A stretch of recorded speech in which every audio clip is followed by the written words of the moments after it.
Video করে নিয়ে খানাকুলে যুবসাথী ভূমিহীন ক্যাম্পে উপচে পড়া ভিড়, নাজেহাল সাধারণ মানুষের পাশে সাহায্যের হাত বাড়ালেন শাহিনা সুলতানা।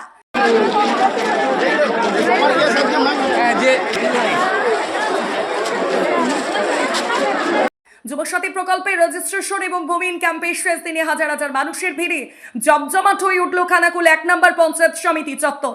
ভিড় সামলাতে এবং সাধারণ মানুষকে দ্রুত পরিষেবা পৌঁছে দিতে এদিন ক্যাম্পে সরাসরি উপস্থিত হন হুগলি জেলা পরিষদের সদস্য শাহিনা সুলতানা।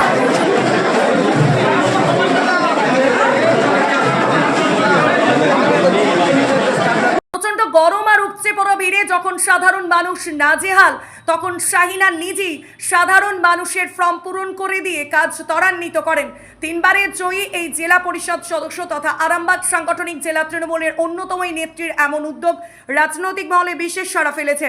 এ প্রসঙ্গে শাহিনা সুলতানা জানান, রাজ্য সরকারের এই জনমুখী প্রকল্পগুলোর সুবিধা প্রতিটা ঘরে ঘরে পৌঁছে দেওয়াই আমাদের মূল লক্ষ্য।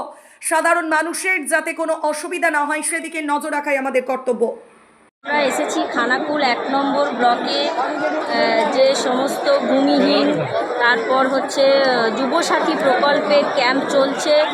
আমাদের মানবিক মুখ্যমন্ত্রী মমতা ব্যানার্জি যুবকদের জন্য যুবসাথী প্রোগ্রাম চালু করেছেন প্রকল্পটা, এবং আমাদের এই ক্যাম্প শুরু হয়েছে 15 তারিখ থেকে, আজকে তার 26 তারিখ, আজকে লাস্ট দিন। তো আপনারা প্রত্যেকে দেখতেই পাচ্ছেন কত মানুষ এসেছে এই পরিষেবা নেওয়ার জন্য, এবং আমি সকলের সাথেই কথা বললাম, তো সকলেই দেখলাম খুব খুশি, দিদির প্রতি প্রত্যেকেই খুব সন্তুষ্ট। আমি শাহিনা সুলতানা, 3 বারের জেলা পরিষদ সদস্য।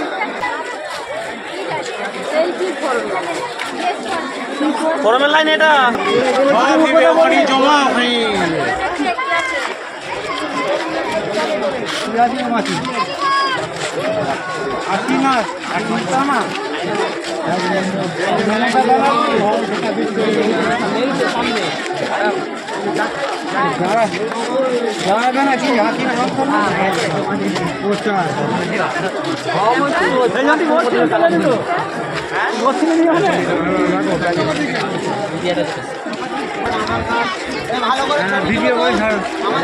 ভাড়া করে নিয়ে আসো ক্যামেরাম্যান, টাকা থাকলে ভাড়া করে নিয়ে আসো। খেলা করতে আসুন এই যে হুগলি জেলা